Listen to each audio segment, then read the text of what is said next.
Congregación Betel Shaddai. Iniciamos el comentario de la Parashá Balak, que está basada en Bamidbar, números 22:2 al 25:9, Miqueas 5:2, 6 al 6 y Mateo 21:1 al 11. Veamos el contenido de la Parashá.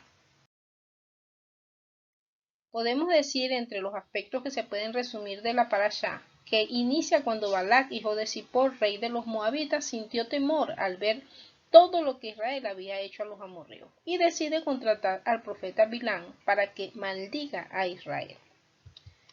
Sin embargo, Hashem le prohíbe a Bilán que maldiga a Israel. Y en su camino que llevaba Bilán, tratando de encontrarse con Balac en base al pedido que éste le había hecho, el Eterno abre la boca del asna y ésta reprende a Bilán. Sin embargo, Bilán continúa su camino y por instrucciones del Eterno, él no maldice a Israel, sino que lo bendice y declara profecías contra los enemigos del pueblo de Israel. Sin embargo, el pueblo de Israel cae en pecado por mismas sugerencias que Balán le hace a Balac y se prostituye con las hijas de Moab, adhiriéndose a los ritos de Baal Peor, y de esta manera se provoca la ira del Eterno sobre Israel, y de esta manera es que vienen consecuencias sobre el pueblo de Israel. Veamos qué aspectos podemos destacar de esta parashá. Veamos el escenario en el cual se desarrolla la parashá. Primeramente encontramos que el ambiente en el cual se encuentran los hijos de Israel es que ellos se encuentran en los campos de Moab, junto al Jordán frente a Jericó. Y es allí donde Balac, hijo de Zippor, ve al pueblo de Israel que había lo que había ocurrido con los amorreos. Y entonces, dentro de ese escenario, encontramos que Balac ve a Israel como un pueblo fuerte y numeroso. Él dice que tiene temor, y es por eso que envía mensajeros a Bilán para que él venga y maldiga al pueblo de Israel, para entonces él poder enfrentar al pueblo de Israel. Él sabía que teniendo Israel ese Dios tan poderoso, él no podía enfrentar al pueblo de Israel. Ese es el primer escenario que tenemos con el pueblo de Israel. El otro aspecto que encontramos dentro de la parashá es que el Eterno le prohíbe a Bilán maldecir a Israel. Dice que vino Dios a Bilán y le dijo, ¿qué varones son estos que están contigo? Y Bilán le responde a Dios, Balac, hijo de Zippor, rey de Moab, ha enviado a decirme, he aquí este pueblo que ha salido de Egipto, cubre la faz de la tierra, ven pues ahora y maldíceme. Quizás podré pelear contra él y echarlo. Entonces dijo Dios a Bilán, no vayas con ellos ni maldigas al pueblo, porque bendito es. El Eterno le prohíbe terminantemente a Bilán que vaya, y esto llama la atención porque el Eterno sabía que él lo que iba a hacer Bilán y que iba a poner ese tropiezo, y por lo tanto le impide que él vaya. Sin embargo, Bilán en su obstinación, él va. Veamos qué otro aspecto podemos destacar. Y encontramos la frase de Bilán cuando dice, y él mismo reconoce que es imposible maldecir a Israel, cuando le dice a los siervos de Balac, aunque Balac me diese su casa llena de plata y oro, no puedo traspasar la palabra de Hashem mi Dios para hacer cosa chica ni grande, porque en Jacob no hay aguero ni adivinación en Israel, como ahora será dicho de Jacob y de Israel lo que ha hecho Dios. Él reconoce que él no tenía la capacidad de maldecir a Israel. Veamos qué otro aspecto tenemos con Bilán. Una de las características que encontramos en la parashá es que Bilán se describe a sí mismo y dice conocer la mente del Altísimo. Él dice, dijo Balán hijo de Beor, palabras proféticas del hombre que tiene el ojo abierto. Y en el 24:16 dice, palabras proféticas del que escucha los dichos de él y conoce la intención del Supremo, que ve la visión del Shaddai mientras yace con los ojos descubiertos. Una de las características que revela esto y uno de los comentarios que se encuentra en cuanto a esta porción es que de acuerdo a esto, el Eterno se revelaba a él en sueños, por eso dice que yace. En otras versiones de la Torá encontramos en la de Rashi, la anterior es la versión de la Torá Emet, En la Torá comentada por Rachi dice el discurso de Bilán, hijo de Beor, y el discurso del varón perforado en el ojo. En este caso hay un comentario de Rachi que dice que cuando habla del ojo, en este caso lo coloca como ojo perforado y dice que hay que Bilán lo que tenía era una dificultad en el ojo, que tenía el ojo descubierto. Sin embargo, los mismos sabios comentaristas hablan de que el ser humano tiene dos ojos, uno para ver la grandeza del Eterno y otro para ver su misma condición. Sin embargo, la arrogancia de Bilán le impedía ver la voluntad y la grandeza del Eterno. Y por eso es que cuando dice, inclusive en otras porciones, reconocen que cuando Bilán se describe a sí mismo, él se está refiriendo a su capacidad para ver, si bien no para conocer la mente del Eterno, sí para conocer su voluntad y en qué momento él se podía molestar o bajo qué circunstancias se podía molestar con Israel, cuando de hecho él es el que da el consejo para que las hijas de Moab seduzcan a los hijos de Israel, y es cuando Israel cae en pecado, y esto es lo que trae las consecuencias desfavorables sobre el pueblo de Israel. Otra característica que Bilán relata de sí mismo es que él dice que Hashem es su Dios y que no puede transgredir su palabra.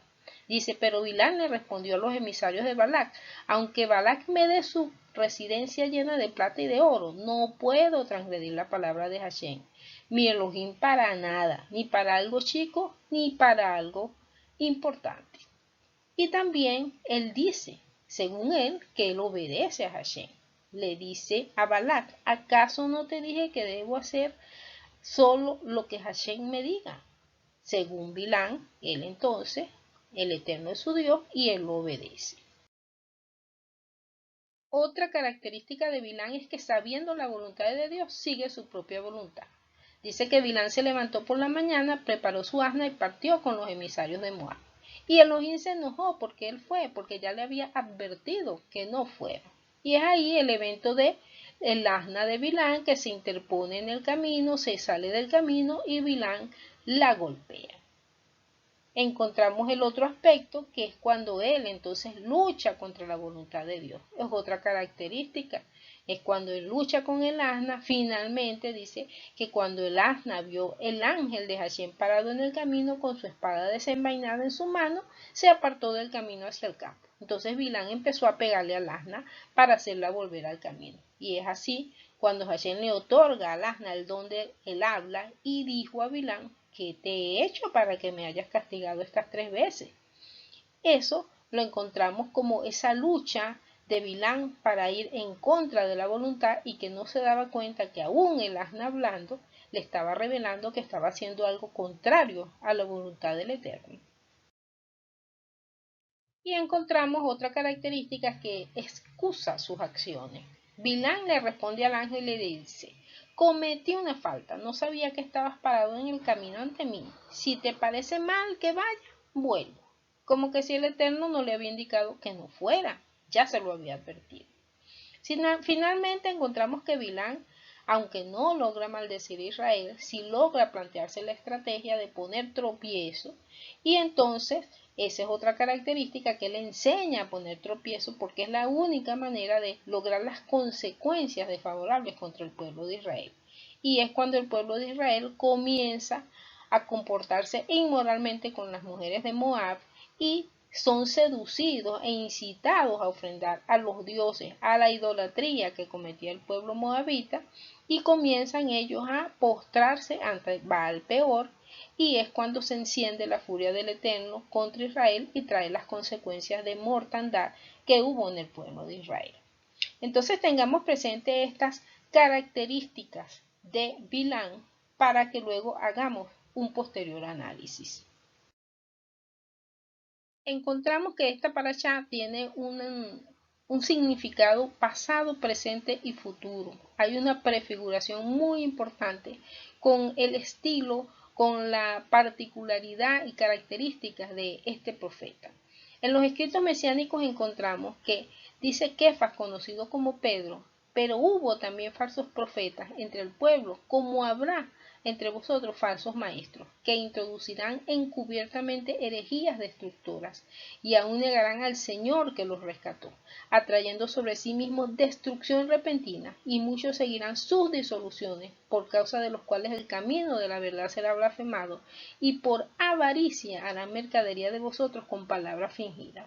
Y hay muchas características aquí muy relacionadas a la parashá que estamos analizando, porque ciertamente habla de maestros de falsas enseñanzas, habla de negar al Señor que los rescató, como pasó con el pueblo de Israel al irse tras la idolatría de Baal Peor, y también habla de la avaricia, que fue uno de los aspectos que sedujo a Bilán cuando el rey Balac lo contrató y le envió sus importantísimos emisarios. Continúa aquí diciendo Kefas en la misma carta, que dice: tienen los ojos llenos de adulterio, no se sacian de pecar, seducen a las almas inconstantes, tienen el corazón habituado a la codicia y son hijos de maldición. Han dejado el camino recto y se han extraviado siguiendo el camino de Balán, hijo de Beor, el cual amó el premio de la maldad. Entonces aquí él hace esa referencia a Bilán, y donde habla de la codicia, donde habla de la seducción de almas inconstantes. Es muy importante esta parte porque son precisamente, y él hace relación y alusión a falsos maestros, donde pueden con sus palabras decir que conocen al Eterno, que conocen su voluntad, que están buscando cumplir con su palabra, pero están enseñando lo contrario a la Torá. Y entonces son seducidas esas almas inconstantes y caen en el pecado por esta seducción y esta guía de el error, como ocurrió con Bilán. Dice en Revelaciones 2.14: pero tengo, refiriéndose a una de las congregaciones a las que se les envía, hay 7 congregaciones en Asia, y uno de los mensajes dice: pero tengo unas pocas cosas contra ti, que tienes ahí a los que retienen la doctrina de Bilán, que enseñan a Balac a poner tropiezo ante los hijos de Israel y a comer de cosas sacrificadas a los ídolos y cometer fornicación. Estos 3 aspectos que menciona esta carta de revelaciones, que están resumidas como poner tropiezo para los hijos de Israel, enseñar a comer cosas sacrificadas a los ídolos y enseñan a cometer fornicación, son los mismos aspectos que aparecen en esta parashá en Bamidbar en el 25:18 y en la próxima parashá 31:16, donde están estas características que fueron las que llevaron al pueblo de Israel a caer en pecado y trajo las consecuencias que trajo sobre nuestro pueblo. Entonces, estas características tenemos que tenerlas presentes cuando encontramos a una persona enseñando supuestamente que dice que conoce al Eterno, que dice que hace la voluntad del Eterno, pero que lo que está enseñando es un camino de perdición. Cuando encontramos esto, eso debe levantar nuestras alarmas, porque sabemos que no es precisamente un maestro dirigido por el Eterno. Encontramos también las palabras de Yeshua cuando dice en Mateo 16:6-12: y Yeshua les dijo: mirad, guardaos de la levadura de los fariseos y de los saduceos. Entonces entendieron que no les había dicho que se guardasen de la levadura del pan, sino de la doctrina de los fariseos y de los saduceos. Vimos que una de las características de este estilo Bilán es que enseñan, pero enseñan a poner tropiezos. Y aquí Yeshua lo cataloga como levadura. ¿Por qué? Porque la levadura es símbolo del pecado, del ego, de hacer las cosas por propia voluntad y ajeno a la voluntad del Eterno. Y fíjense que hay un detalle muy interesante que lo agrega Marcos en el mismo contexto y en el mismo evento que Yeshua da estas palabras. Y Marcos agrega una palabra interesante y dice: y entendiendo Yeshua, porque ellos discutían entre sí si les estaba hablando de era que se les había olvidado el pan, que había mucha gente. No, entonces Marcos agrega esta parte muy interesante que dice: y entendiéndolo Yeshua les dijo: ¿qué discutís? ¿Por qué no tenéis pan? No entendéis ni comprendéis. Aún tenéis endurecido vuestro corazón, teniendo ojos no ven y teniendo oídos no oyen y no recuerdan. Entonces Yeshua hace una confrontación aquí en cuanto a que Cuando nosotros tenemos el corazón endurecido, entonces no vemos y no escuchamos. Podemos tener, como decía el mismo Bilán, los ojos abiertos, pero los ojos abiertos para ver nuestros propios deseos, no el ojo para ver a Dios ni su voluntad, sino para ver nuestros propios deseos. Y eso lo podemos encontrar en nosotros como discípulos y también en maestros que están enseñando a poner tropiezo a los hijos de Israel. Por lo tanto, Yeshua nos hace aquí la exhortación y le hace la exhortación a los discípulos que nos cuidemos de la levadura. En este caso está hablando de los maestros de la época, pero él está y nos deja su palabra y exhorta a sus discípulos de que si tienen el corazón endurecido o es que no veían y no entendían lo que él quería decir. Por eso es que dice, ellos entendieron que se refería a lo que ellos enseñaban. Por lo tanto, estemos apercibidos y con los ojos abiertos para estar pendientes de lo que aprendemos. Porque si lo que se nos enseña es contrario a la palabra, es contrario a la Torá, entonces definitivamente tenemos que cuidarnos de esa levadura. Y ya para cerrar este breve comentario, les dejo estas palabras de Yeshua cuando dijo, para juicio he venido yo a este mundo, para que los que no ven, vean, y los que ven sean cegados. Entonces algunos de los fariseos que estaban con él al oír esto le dijeron, ¿acaso nosotros somos también ciegos? Yeshua les respondió, si fueran ciegos, no tendrían pecado, mas ahora, porque decís vemos, vuestro pecado permanece. Y es que así fue Bilán. Bilán decía que él veía, que él conocía la mente, que él conocía los misterios, que él obedecía al Eterno, que él tenía que cumplir su palabra, pero lo que realmente hizo fue que se mantuvo en su posición, se reunió con Balac, le dio el consejo de poner tropiezo a los hijos de Israel y terminó logrando el tropiezo que trajo consecuencias de muerte para todo ese pueblo que cayó en ese pecado. Por lo tanto, nosotros necesitamos pedirle al Eterno que abra nuestros ojos para verle a Él, como dijo el salmista en Tejilín 119:18, destapa mis ojos y miraré las maravillas de tu ley. Que el Eterno abra los ojos de nuestro entendimiento, como lo dice también Efesios, y que podamos ver sus maravillas, que podamos entender y caminar en sus caminos, y que cierre los ojos de la maldad, de la codicia y del ego, que a veces nos pudieran hacer sentir que sabemos todo lo del Eterno y lo conocemos y no tenemos ya nada que aprender, cuando realmente a lo mejor estemos caminando en caminos torcidos.